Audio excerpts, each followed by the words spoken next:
Roma 9, pilihan atas Israel. Aku mengatakan kebenaran dalam Kristus, aku tidak berdusta. Suara hatiku turut bersaksi dalam Roh Kudus bahwa aku sangat berduka cita dan selalu bersedih hati. Bahkan aku mau terkutuk dan terpisah dari Kristus demi saudara-saudaraku, kaum sebangsaku secara jasmani. Sebab mereka adalah orang Israel.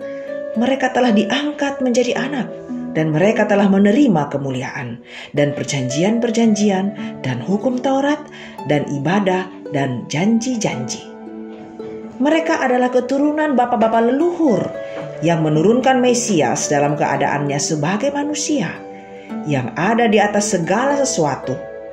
Ia adalah Allah yang harus dipuji sampai selama-lamanya. Amin. Akan tetapi, firman Allah tidak mungkin gagal, sebab tidak semua orang yang berasal dari Israel adalah orang Israel. Dan juga tidak semua orang terhitung keturunan Abraham adalah anak Abraham.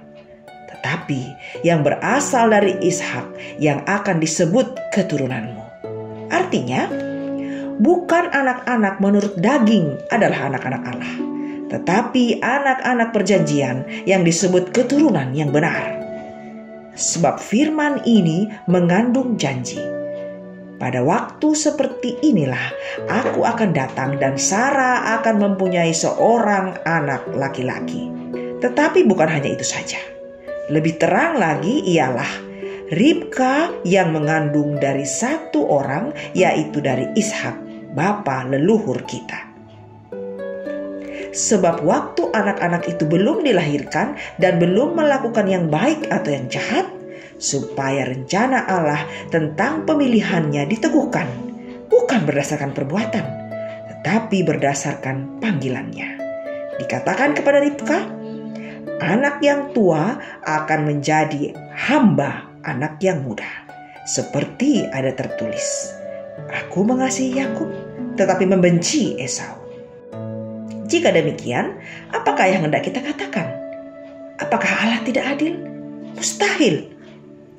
Sebab ia berfirman kepada Musa, aku akan menaruh belas kasihan kepada siapa aku menaruh belas kasihan, dan aku akan bermurah hati kepada siapa aku mau bermurah hati. Jadi hal itu tidak tergantung pada kehendak orang atau usaha orang, tetapi kepada kemurahan hati Allah. Sebab kitab suci berkata kepada Firaun, itulah sebabnya aku membangkitkan engkau, yaitu supaya aku memperlihatkan kuasaku di dalam engkau, dan supaya namaku dimasyurkan di seluruh bumi. Jadi ia menaruh belas kasihan kepada siapa yang dikehendakinya, dan ia menegarkan hati siapa yang dikehendakinya. Sekarang kamu akan berkata kepadaku, jika demikian, apalagi yang masih disalahkannya? Sebab siapa yang menentang kehendaknya? Siapakah kamu, hai manusia? Maka kamu membantah Allah. Dapatkah yang dibentuk berkata kepada yang membentuknya, mengapakah engkau membentuk aku demikian? Apakah tukang periuk tidak mempunyai hak atas tanah liatnya untuk membuat dari gumpal yang sama suatu benda untuk dipakai guna tujuan yang mulia dan satu benda lain untuk dipakai guna tujuan yang biasa? Jadi, kalau untuk menunjukkan murkanya dan menyatakan kuasanya, Allah menaruh kesabaran yang besar terhadap benda-benda kemurkaannya yang telah disiapkan untuk kebinasaan. Justru untuk menyatakan kekayaan kemuliaannya atas benda-benda belas kasihannya yang telah dipersiapkannya untuk kemuliaan, yaitu kita yang telah dipanggilnya bukan hanya dari antara orang Yahudi, tetapi juga dari antara bangsa-bangsa lain, seperti yang difirmankannya juga dalam kitab Nabi Hosea, yang bukan umatku akan kusebut umatku, dan yang bukan kekasih, kekasih. Dan di tempat di mana akan dikatakan kepada mereka, kamu ini bukanlah umatku, Di sana akan dikatakan kepada mereka, anak-anak Allah yang hidup. Dan Yesaya berseru tentang Israel. Sekalipun jumlah anak Israel seperti pasir di laut, namun hanya sisanya akan diselamatkan. Sebab apa yang telah difirmankannya akan dilakukan Tuhan di atas bumi, sempurna dan segera. Dan seperti yang dikatakan Yesaya sebelumnya, seandainya Tuhan semesta alam tidak meninggalkan pada kita keturunan, kita sudah menjadi seperti Sodom dan sama seperti Gomora. Keselamatan bangsa-bangsa lain dan kesesatan orang Israel.